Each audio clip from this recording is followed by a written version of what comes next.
안녕하세요. 자, 2018년 10월 13일에 시행된 그 보건연구사 그 역학에 대해서 해설 강의 지금부터 들어가겠습니다. 자, 일단 나눠드린 유인물도 있을 거예요. 자, 이거 보시면 일단 첫 번째 문제부터 엄청 지문이 길었죠. 이게 지문이 길면 이게 마음적, 심적 부담이 엄청나거든요. 그래서 처음에 할 때부터 좀 편안한 마음은 아니었겠구나 라고 생각하시면 되고, 그러면서 쭉 보시다 보면 우리가 이제 알려준 거, 우리 수업 시간에 배웠던 것들이 주로 나오긴 했었었는데, 두 문제가 이제 제가 언급하지 않았던 것들이 나왔었어요. 그래서 17번에 보시면 패널 연구라는 거, 이것도 좀 낯설었을 거고요.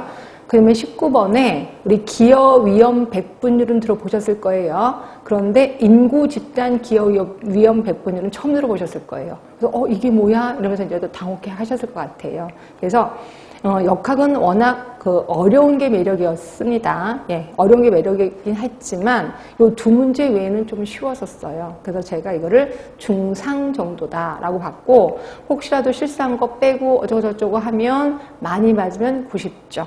또 실수했다면 85점. 그래서 제가 85점에서 90점을 예상 합격선으로 보고 있습니다. 자, 그러면 이제 하나하나 문제 해설 들어가겠습니다. 자, 1번 볼게요. 자, 70세 김모 씨예요. 황달 증상을 보이고 일주일 전부터는 피로감, 식욕부진, 발열 증상이 일어났다 그러네.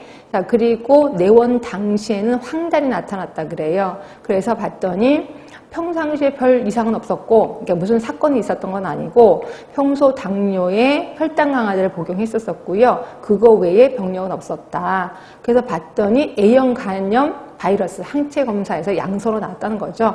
그러면 이 중에서 A형 간염의 병인은 뭐냐? 그래서 이건 우리 알고 있는 역학적 삼각형 모형에서 구하라는 거죠. 그래서 여기에 이제 환경이 있을 거고, 그 다음에 여기 병인, 그 다음에 여기에 숙주. 이 중에서 별 이상은 없었다 그랬으니까 환경에 대해서는 아니다라고 보는 거죠. 그리고 간염 그러니까 A형 간염 바이러스니까 당연히 병원체에 속하는 거죠. 그래서 여기서는 답은 쉽게 볼 수 있었을 거예요. 그래서 답은 4번 A형 간염 바이러스가 병인이다라고 보시면 될 것 같고, 자, 2번입니다. 이것도 좀 쉽지요. 자, 만성질환의 역학적 특성과 관리에 관한 설명으로 가장 옳은 것이냐. 자, 첫 번째 보시면 우리나라에서 30세 이상의 성인에 대해서는 누가 고혈압 유병률이 높을까요? 당연히 남자가 높을 겁니다. 그래서 남자가 여자보다 높다. 근데 이거 반대로 나왔죠.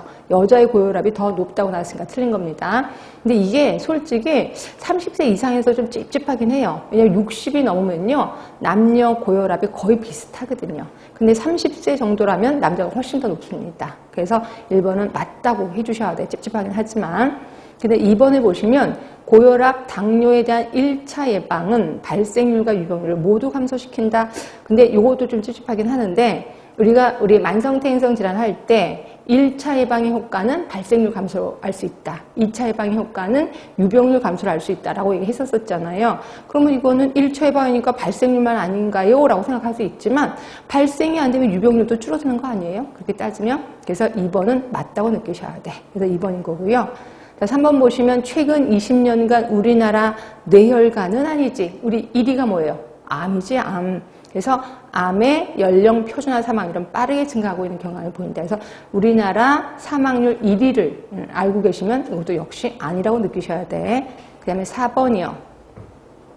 자, 당뇨병 환자에게 엄격한 혈당 조절을 통해서 합병증을 최소화하는 거. 그럼 몇 차예요? 당연히 3차라고 보시면 돼. 그래서 답은 2번이고요. 그래서 2번 문제도 그렇게 어려운 건 아니구나라고 느끼시면 되고, 3번이에요. 자, 병원체와 숙주 간의 상호작용에 대한 설명으로 가장 옳은 것은 이렇게 되어 있습니다. 혹시 기억하시나요?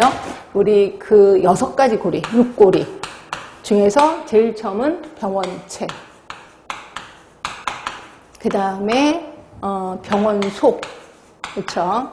그 다음에 실컷 놀다가 탈출한다 그랬습니다. 탈출. 그 다음에 전파.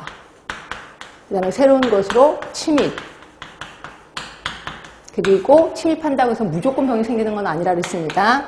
신숙주의 감수성에 따라 병이 생기기도 하고 안 생기기도 한다. 그래서 6가지 고리 중에서 이 중에서 우리 병원체 기억하시죠? 병원체 하면 3개. 하나가 감염력, 그 다음에 병원성, 그 다음에 동력. 배우셨던 거 기억나시나요? 감염력은 그 병원체가 내 몸에 들어와서 살아남는 능력이라고 표현했고, 그래서 뭐 인구 수분의 현성 플러스 불연성, 이거 우리 감염력이라고 봤고요. 병원성은 요 현성 플러스 불연성이 그대로 분모로 들어가죠. 현성 플러스 불연성분의 현성. 그래서 제가 병원에 갈 정도로 아픈 경우라고 표현했었을 거예요.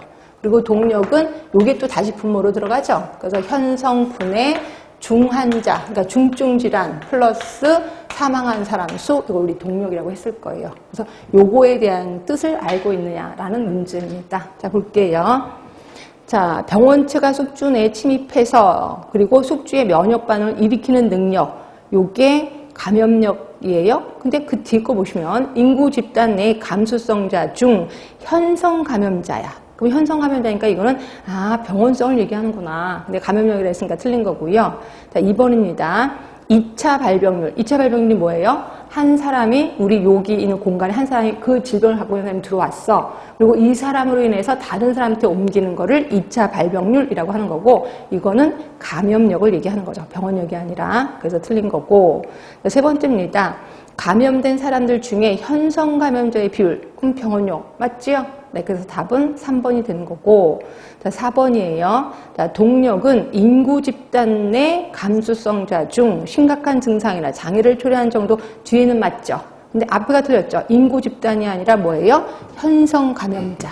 현성 감염자 중에서 중증 플러스 사망한 사람을 얘기하는 거죠. 그래서 답은 변함없이 3번이고, 이것도 그렇게 어려운 건 아니겠구나라고 느끼시면 돼.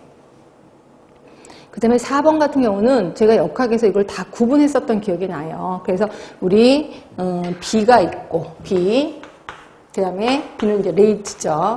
그 다음에 비율이 레이트지. 그리고 B가 레이셔 있었고요.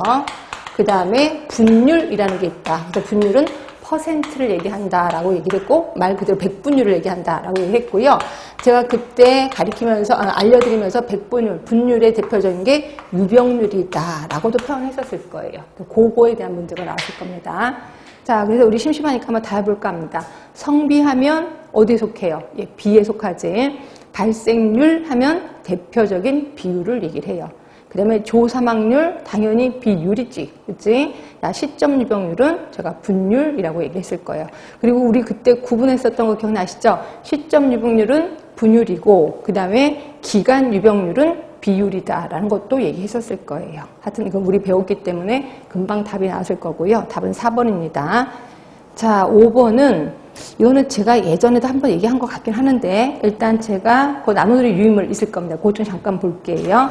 자, 지역사회 건강조사라고 해서 2008년도 이후에 전국 17개 시도, 253개 시군구의 대표 통계를 생산하고 있는데요. 이거 매년 하고 있습니다. 매년. 우리 지역보건법에 의한 지역보건의료계획서 알고 계시죠? 그래서 그 유명한 계획서, 하위 상달식의 계획서가 있다 그랬잖아요. 그 계획의 수립 평가에 필요한 시군구 단위의 건강 통계를 생산한다. 그래서 제가 이걸 뭘로 가르쳐 드렸냐면, 우리 지역보건법에서 지역사회 실태조사라는 얘기를 해드렸을 거예요. 예, 그거를 생각하시면 되는 거예요. 그래서 보시면, 자, 시군구별로 각 지역을 대표하는 19세 이상의 성인 900명의 표본을 확률적으로 추출해서 전국적으로 20만 명을 조사하고 있습니다. 그래서 원래는 이게 표본 조사를 하고 필요하다면 전수조사도 한다라고 제가 법으로도 가르쳐 드린 거고요. 거기에 내용은 주요 만성질환, 암, 뇌혈관, 심장질환 손상 등등의 이환, 그리고 의료 이용, 그 다음에 흡연, 음주 등의 건강 행태, 이런 것들을 매년 조사하고 있고, 요거 갖고 지역보건 의료계획서를 작성한다라고도 얘기했었을 겁니다. 그래서 그거를 기억을 하셨다면 답은 당연히 3번으로 답이 나왔을 겁니다. 근데 좀 헷갈리는 게, 분명히 우린 지역사회 실태조사라고 배웠거든요. 근데 여기서는 지역사회 건강조사라고도 나왔어요. 근데 다른 걸 할 게 없어요. 주택 총조사 당연히 아니죠. 그리고 국민건강 영양조사는 워낙 유명하고 요 시군구별로 하는 거 아니고 전국적으로 하는 겁니다. 그리고 청소년 건강 행태 온라인 조사도 역시 아니고, 답은 3번을 할 수밖에 없었다라고 보시면 될 것 같고, 그래서 이것도 역시 쉬운 거다라고 보시면 되고요.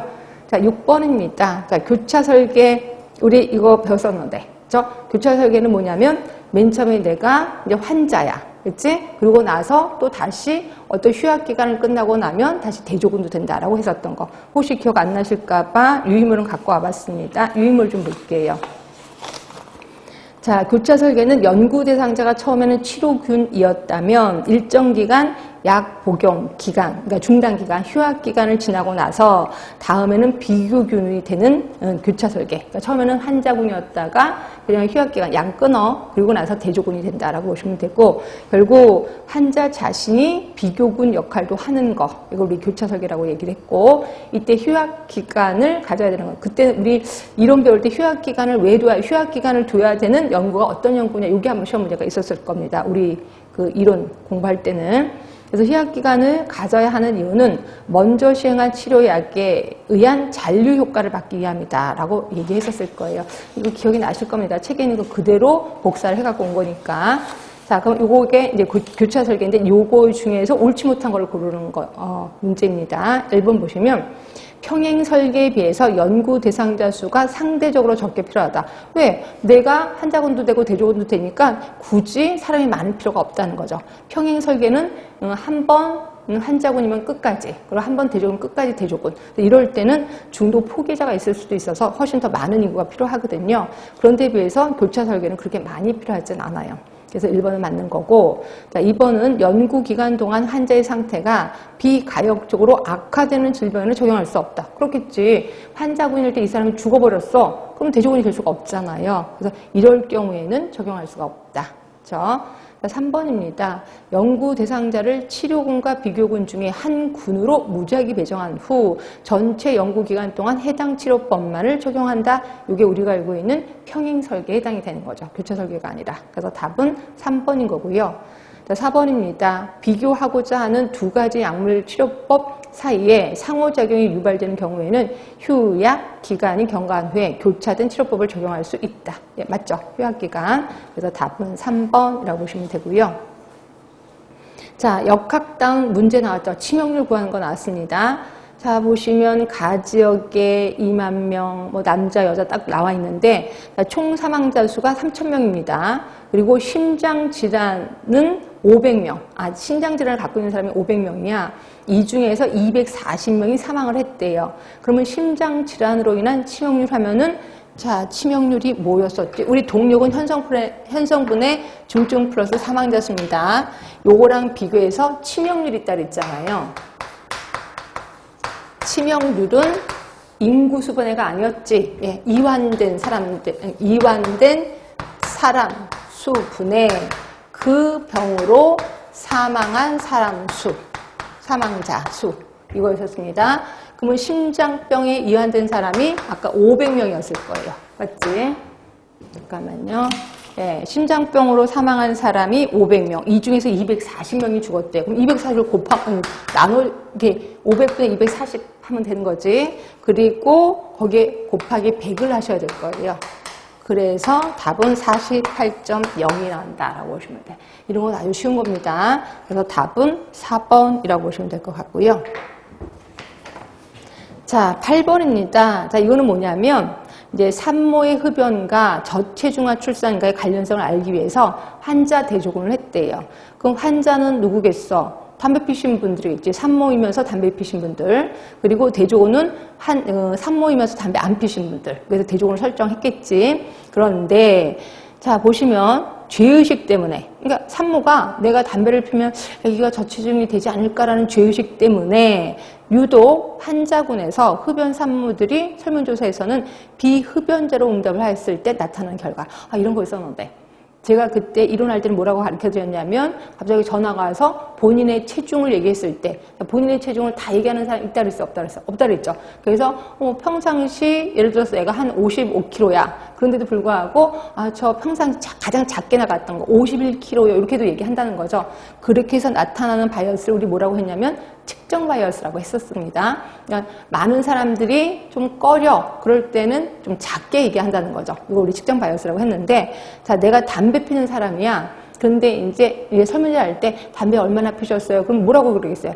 저 담배 끊었어요. 아니면 조금만 폈어요. 왜? 뱃속에 애기 때문에, 죄의식 때문에 이런 현상이 일어난단 말이에요. 그래서 이런 측정 바이어스가 생긴다는 거죠. 그치?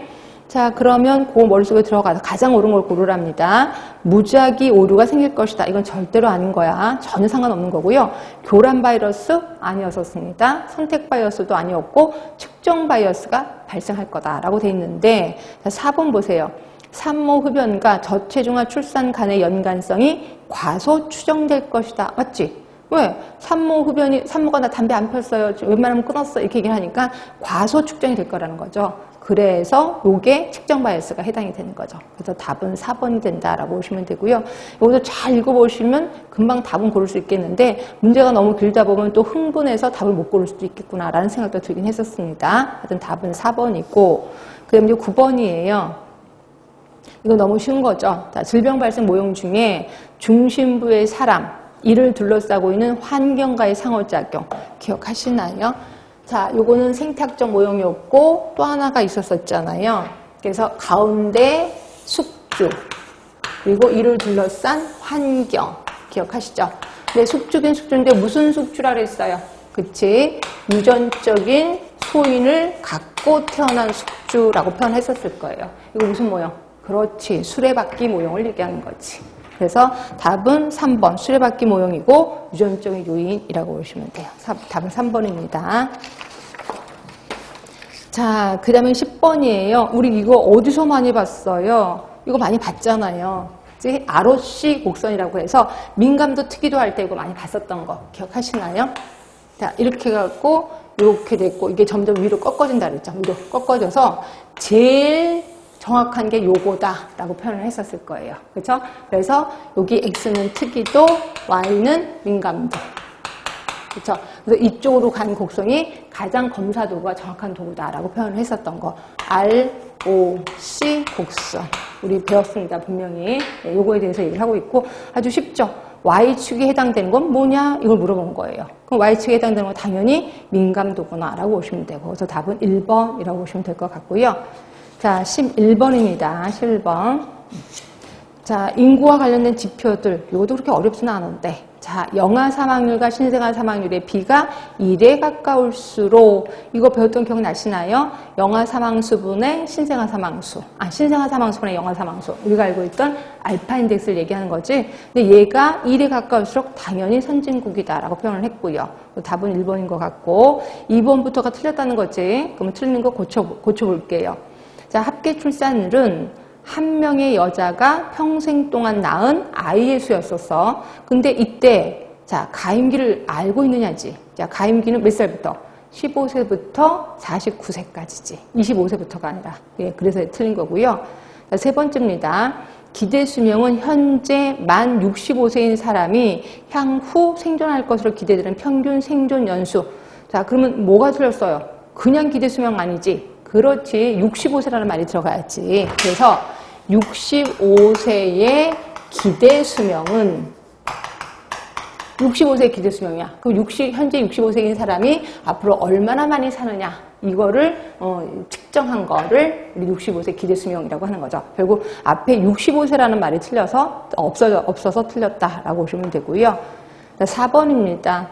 초고령 사회면 무조건 20%죠. 자, 7% 고령화, 14 고령, 20 초고령. 예, 이건 뭐 틀리면 당연히 말도 안 되는 사람이지. 답은 1번이라고 보시면 되고요.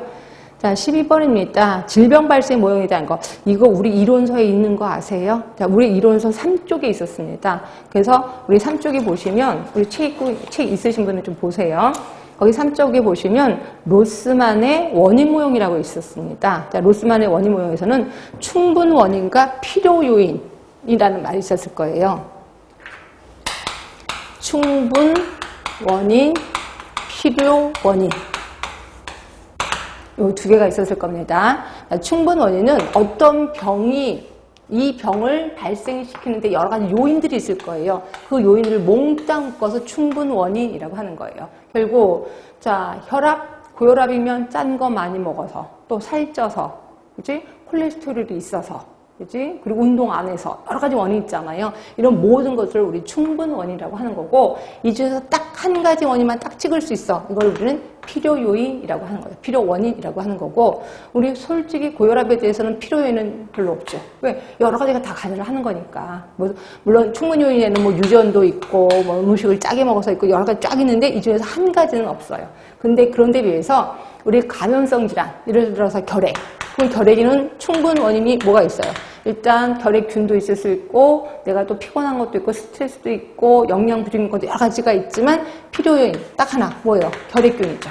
그래서 결핵균이 결국 들어와서 걸리는 거니까. 그래서 이런 것들은 필요 요인은 딱 한 가지. 나머지는 여러 가지 충분 원인. 근데 만성 퇴행성 질환은 필요 요인은 잘 몰라. 그러나 충분 요인은 되게 많은 거고, 그런데 비해서 급성 감염성 질환은 필요 요인이 딱 하나 나와. 그리고 그거 말고도 충분 원인은 많긴 하다라고 보시면 돼요. 하여튼 요거. 그리고 그 다음에 우리 계속해서 책을 보시면 거기에 3번이 있을 거예요. 기여 분율의 합 여러 원인이 질병 발생에 기여하는 분율의 합은 100%가 넘을 수 있으며 이론적으로는 상한선이 없다고 볼 수 있다는 거죠. 이게 뭔 소리냐면, 자, 고혈압의 충분 원인이 뭐 유전도 있고 짜게 먹는 것도 있고 운동 안에서 그렇고 비만해서 그렇고, 그래서 이런 걸 다 더해서 100이 아니라는 거예요. 그럼 뭐예요? 이거는 몇 퍼센트, 이건 몇 퍼센트. 그래서 결국 얘는 뭐 1000%도 넘을 수 있고 1200%를 넘을 수 있다는 거죠. 상한선이 없다는 거죠. 예, 그거를 얘기한다라고 보시면 되고, 그게 그대로 나왔을 거예요. 자, 문제를 보시면 2번 보세요. 각 요인이 질병 발생에 기여하는 분율의 합은 100%를 넘을 수 있다. 그대로 나왔잖아요. 그래서 답은 2번이라고 금방 고르실 수 있을 것 같고요. 자, 그런데 비해서 1번이에요. 질병 예방을 위해서는 생태학적 모든 요인을 파악하는 것이 필요하다. 근데 솔직히 생태학적 모형은 뭐만 있어요? 예, 이거는 감염성 질환만 해당이 된단 말이에요. 근데 비감염성 질환은 뭐 병원치 없어도 생기잖아. 그러니까 생태학적인 것뿐이 아니라 다른 모든 것도 다 관여를 해야 된다. 뭐 유전적인 것도 신경을 써야 되고 이것저것 다 신경을 써야 된다라는 거고요. 그 다음에 3번 같은 경우는 역학적 삼각형 모형은 원인이 다양한 B자가 들어갔네. 쓸데없이 감염성 질환의 발생을 설명하기 딱 좋다라고 보시는 거죠.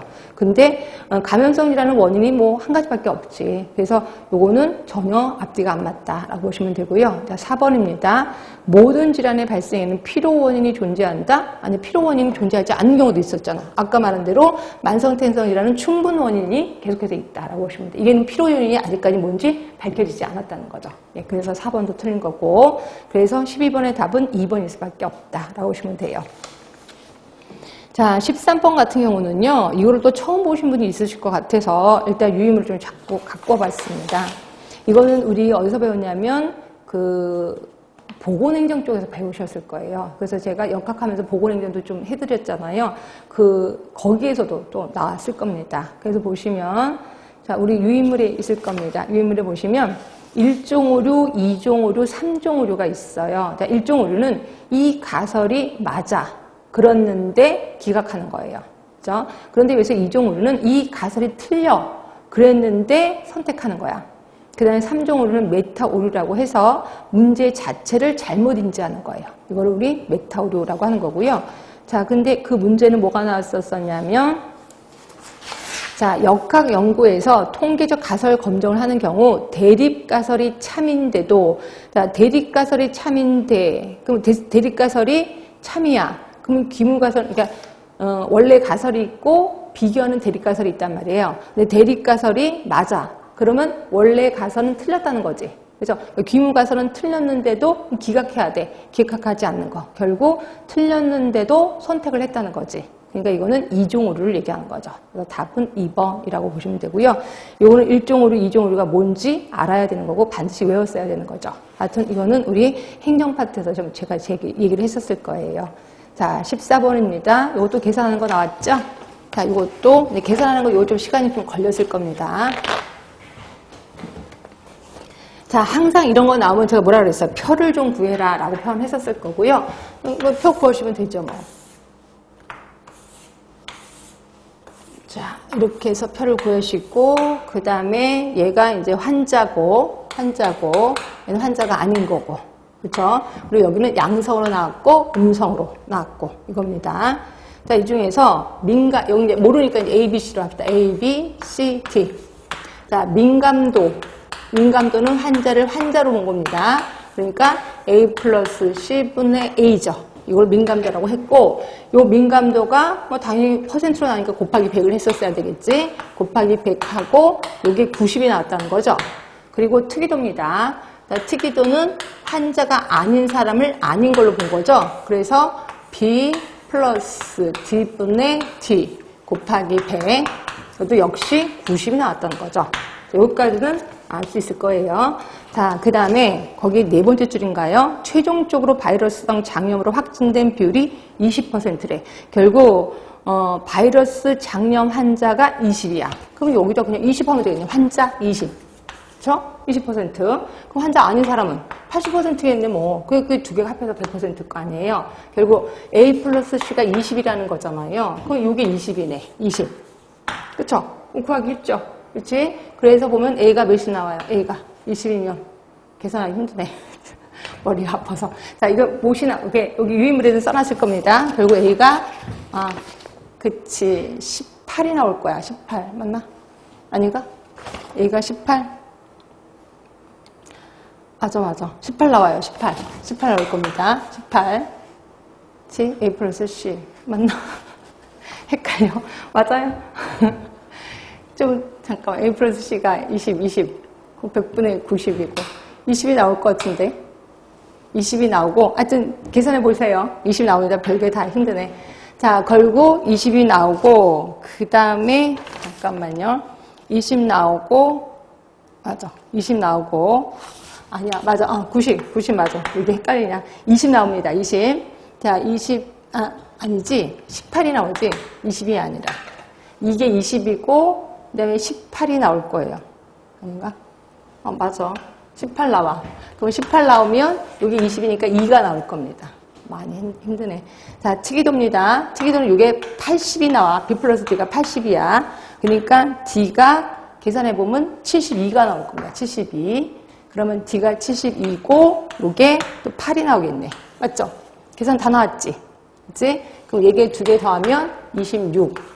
얘네 두 개 더하면 74 나올 겁니다. 자, 그래서 문제는 뭐였었냐면 양성 예측도를 구하라고 얘기했었습니다. 자, 보세요. 이 환아가 최종적으로 바이러스 장염으로 확진될 퍼센트. 그러니까 양성으로 나왔는데 이게 이제 양성으로 찍었는데 환자로 나올 확률이잖아. 그러니까 결국 양성 예측도를 구하라는 거야. 이걸 보고 또 이 양성 예측도인지 뭔지를 모르겠다고 하면 이게 좀 골치 아프네. 다시 한번 읽어볼게요. 새로이 도입된 검사법을 적용해서 양성이 나왔어. 그러면 이 양성으로 나온 사람이 최종적으로 환자로 나올 확률이에요. 그러니까 이거는 양성 예측도를 얘기하는 거지. 그래서 결국 양성 예측도를 구해라라는 거예요. 자, 양성 예측도를 구하니까 이거 다 이 숫자가 나왔으니까 양성 예측도는 양성으로 나온 사람 중에 진짜 환자. 그러니까 이거 이제 18 플러스 8이니까 26이죠. 26분의 진짜 환자 18이 되는 거죠. 그리고 곱하기 100을 하시면 되는 거죠. 그래서 답은 69.2가 되는 거예요. 그래서 답은 2번으로 하시는 게 좋아요. 그래서 여러분들은 그냥 표만 구하시고 계산만 잘 하시면 된다라고 보시면 될 것 같고 답은 2번이에요. 그래서 자, 그 다음에 15번입니다. 이것도 되게 쉽죠? 그러니까 1차, 2차, 3차 이걸 좀 구하라는 겁니다. 1차 예방을 구하래. 우리 그냥 다 해볼까 합니다. 자, 1번 임신성 당뇨 병력이 있는 여성들의 당뇨병 교육 프로그램. 당뇨 병력이 있다고 했어. 그러니까 이거 고위험군이지. 이런 사람들이 대부분 아기를 낳고 나서도 당뇨병에 걸릴 확률이 높다고 했습니다. 그러니까 고위험군에 대해서 뭔가를 해주니까 이거는 2차 예방에 속하는구나라고 느끼셔야 돼. 이건 2차. 그런데 비해서 2번 직장 점심 식사에서 저지방식을 제공했대. 그럼 직장 점심 식사는 그냥 건강한 사람들이잖아. 요게 1차네. 답은 2번인 것 같고요. 3번은 당뇨병 환자에 대한 자가관리 심층교육. 당뇨병 환자인데 자가관리니까 이건 재활이죠. 그러니까 이건 3차. 그다음에 4번을 보시면 심혈관 질환 가족력이 있는 사람. 고위험군이죠. 이 고위험군에 대한 콜레스테롤 선별검사 당연히 2차겠네. 그래서 답은 2번으로 하시는 게 좋을 것 같고요. 자, 그 다음에 16번입니다. 자, 16번 보시면 그 3대 원칙, 우리 감염병 관리 3대 원칙 하면 3개 있었는데 하나가 숙주의 면역 증가, 그다음에 또 하나가 환경 관리, 그다음에 또 하나가 병원체, 그러니까 병인 관리죠. 이 중에서 병원소 관리에 해당되는 게 뭐냐 이거죠. 병원체와 병원소니까 두 개 묶어서 병인이라고 하는 거고, 병인에 대한 관리는 뭐냐. 자, 조류 인플루엔자의 경우 닭이나 오리를 살처분해. 요거죠. 닭이나 오리면 병원소잖아. 얘네들을 살처분하니까 이거는 병원소 관리가 맞겠구나. 답은 1번인 거고요. 자, 2번 환경위생, 식품위생, 개인위생 몽땅 묶어서 뭐예요? 환경관리라고 보는 거죠. 자, 세 번째입니다. 적절한 영양과 운동 등을 통해서 일반적 건강 상태를 유지하는 거. 아, 일반적인 건강 상태 유지하는 거 숙주 아니야? 그렇죠. 이건 숙주관리. 자, 네 번째입니다. 감염병 유행 지역에서 들어오는 사람에 대한 검역과 격리. 자, 검역하고 격리하는 거는 환경이지 뭐, 환경관리. 답은 1번이라고 보시면 될 것 같고요. 자, 17번입니다. 요게 이제 제가 설명을 안 드렸었던 거, 패널 연구라고 있습니다. 이거 잠깐만 유인물 좀 볼게요. 자, 유인물 보시면 패널 연구는 뭐냐면요. 조사 대상자를 매년 바꿔가면서 실시하는 일반 통계 조사와는 달리, 원래 일반 통계할 때는 그냥 설문지 갖고 사람 쭉 조사하고 그 다음에 내년에 할 때 또 다른 사람 조사하고 이랬잖아요. 그런 것과는 달리 가구를 매년 조사하는 최첨단 통계조사 방법. 그러니까 동일한 가구를 매년 조사하는 거야. 그러니까 올해 이 사람들이 내 대상이 됐어. 그럼 내년에도 이 사람 또 조사하고 또 그 후년에도 또 조사하고. 그러니까 같은 대상자를 조사하는 거를 우리는 패널 연구라고 하는데, 자, 보시면 일반 통계조사는 일정 지역의 거주지를 대상으로 삼아서 조사를 하고 있어요. 그러나 패널 조사는 한 지역에서 살던 사람이 다른 지역으로 이사를 가더라도 또 추적해서 그 사람을 찾아가서 또 조사하는 거예요.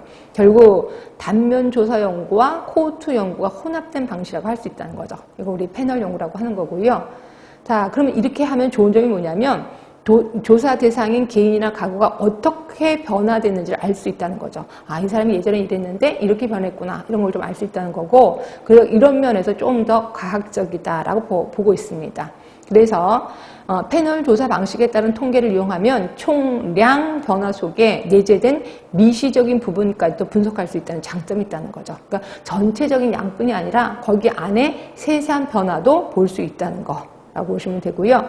요게 우리나라에서는 대우경제연구소가 1994년 7월에 발표한 한국가구경제활동연구, 요게 최초의 패널 조사 방식이었다라고 보시면 됩니다. 하여튼 이게 패널 연구.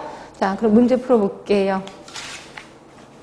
자, 문제 보시면 단면 연구와 코호트 연구의 혼합, 두 개의 혼합이라고 아까 분명히 했고요. 지속적으로 시간에 따른 특성 변화를 보기 위해 동일한 대상에 대해 반복적으로 단면 연구를 계속해서 장기적으로 추적 관찰하는 연구 행태이다. 다 이미 설명드렸을 겁니다. 자, 우리나라에서는 한국노동연구원에서 2006년에 시작한 고령화 연구조사가 대표적이다. 그러니까 우리 처음은 아까 말한 대로 한국가구경제활동연구, 이게 최초였었고, 그 다음에 2006년에 고령화 연구조사가 이제 대표적인 패널 연구이다라고 보시면 돼요. 답은 1번이다라고 보시면 되고, 자, 그 다음에 18번이에요. 자, 땅콩을 먹었더니 전신 가려움 증상과 이제 알레르기 반응을 보였대요. 그래서 이제 땅콩을 먹지 않았대. 그랬더니 이런 가려운 증상이 없어졌대네. 그리고 나서 이제 한참 지난 다음에 다시 땅콩 잼을 먹었대. 그랬더니 다시 몸이 가렵다는 거죠. 결국 이건 뭐예요? 그걸 먹었어? 두들겨 놨어? 안 먹었더니 안 났어? 그리고 또 먹었더니 또 났어. 결국 뭐예요? 실험한 거지. 그래서 이거는 실험적 입증이라고 보시면 되고, 이거 분명 우리 책에 있었습니다. 그래서 우리 책에 있는 거 그대로 복사해서 갖고 왔더니, 실험을 통해 요인에 노출될 때 질병 발생이 확인된다든지, 또는 요인 제거로 질병 발생이 감소한다면 원인일 가능성이 높다. 이걸 우리 실험적 입증이라고 봤다는 거죠. 답은 1번인 거고요. 자, 19번, 이것도 제가 이제 설명을 안 드린 겁니다. 자, 성인 7,000명을 대상으로 10년간 추적조사를 했대요. 그래서 그 밑에 표 같이 나왔습니다. 이 중에서 가번은 기여, 위험, 분율. 우리가 알고 있는 기여, 위험, 백분율을 구하라는 거고요. 나번은 인구 집단 기여, 위험, 백분율을 구하라는 거예요. 그래서 자, 이것도 계산해 볼게요. 자, 기여, 위험, 백분율은 자, 기여, 위험, 분율은 우리 예전에 배울 때 이렇게 배웠는데 R, 1분의 R1 마이너스 R2로 배웠는데, 자, R1은 흡연을 한 사람 중에서의 발생률, 폐암 발생률, R2는 흡연을 하지 않은 사람에서의 발생률이라고 배웠을 겁니다. 그럼 여기서는 뭐냐면 고혈압이네. 고혈압이 있고 그다음에 심부전. 그러니까 고혈압을 갖고 있는 사람 중에서의 심부전 발생률. 여기는 고혈압을 갖고 있지 않는 사람에서의 심부전 발생률. 그러면 우리는 R1 또 R2를 구해야 되겠다라고 생각하시면 돼. 자, R1은 고혈압을 갖고 있는 사람. 고혈압을 갖고 있는 사람이 모두 2,000명이었습니다. 2,000명 분에 발생한 사람이 108명. 자, 그런데 비해서 고혈압을 갖고 있지 않은 사람이 5,000명이었습니다. 5,000명 분에 발생한 사람이 150명. 그래서 이걸 계산했어요. 계산을 다 곱하기 100을 다 했겠지. 그래서 계산했더니 얘가 5.4가 나왔을 거예요. 그리고 이게 3이 나왔을 겁니다. 계산해 보시면 아실 거야. 그럼 기호 위협 백분율은 R1이 얘니까 5.4분의 5.4 마이너스 3. 예, 그래서 곱하기 이것도 당연히 100을 합니다. 그래서 44.4가 나왔어요. 그래서 기호 위협 백분율은 금방 구할 수 있어요. 문제는 나번이에요. 인구 집단 기여 백분율. 인구 집단 기여 백분율입니다. 처음 배운 걸 거예요. 자, 요거는 뭐냐면요. 이거는 이제 7,000명을 대상으로 조사를 한 거잖아요. 그런데 우리나라 전체 인구에 접목을 했을 때 어떻게 되느냐 이걸 물어보는 거예요. 근데 여기 문제는 전체 인구 집단에서 고혈압 환자의 유병률이 25%다라고 되어 있어요. 그럼 이걸 어떻게 구하느냐면 일단 이 R1을 어떻게 구해야 하냐면 지금 전체 인구 중에서 고혈압이 있는 사람 중에서의 그 심부전 발생률 요 R1을 어떻게 구하냐면 이렇게 구하는 겁니다.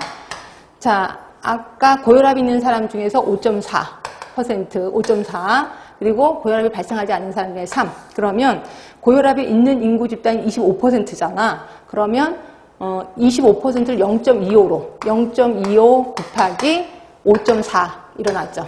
발생률이 5.4 일어났지. 그러면 플러스 자, 고혈압이 없는 사람이 25%니까 고혈압이 없는 사람이 0.75겠죠. 0.75 곱하기 여기서 발생할 률 3을 곱하는 거죠. 3. 예, 그래서 요걸 계산하면 3.6이 나와요. 3.6. 결국 자, 이건 전부 다 고혈압이 있는 사람이야. 고혈압이 없는 사람 중에서 고혈압이 있는 사람 중에서의 발생률. 그리고 고혈압이 없는 사람에서의 발생률이니까 이거는 지금 심부전을 갖고 있는 사람이라고 보시면 돼요. 그래서 이걸 R1이라고 하는 거고요. 이게 3.6이 나왔습니다. 결국 인구 집단 기여 백분율을 이렇게 하는 거야. R1분의 R1 마이너스 R2. 자, 아까 R1이 3.6이 나왔잖아요. 그래서 3.6분의 3.6. 자, 요건 R2는 그대로 사용할 수 있어. 그래서 3을 하는 거죠. 그대로. 그래서 계산했더니 곱하기 당연히 100을 하는 거고요. 그랬더니 16.7이 나오는 거예요. 결국 인구 집단 기여 백분율에서 R1만 구하는 식을 좀 외우시면 돼. R2는 그대로 사용하면 되는 거고요. 예. 그래서 그것 때문에 이걸 제가 가르쳐 드린 적이 없어서 요거는 당연히 가르쳐 드렸고 요쪽 부분을 제가 안 가르쳐 드렸을 거예요. 그래서 요게 좀 헷갈렸다라고 보시면 되고요. 그래서 보기도 역시 1번 아니면 2번 중에 답을 골랐어야 되는데 모르셨다면 뭐 때릴 수밖에 없었겠지. 하여튼 답은 16.7. 그래서 답이 1번이 된다라고 보시면 될 것 같고요.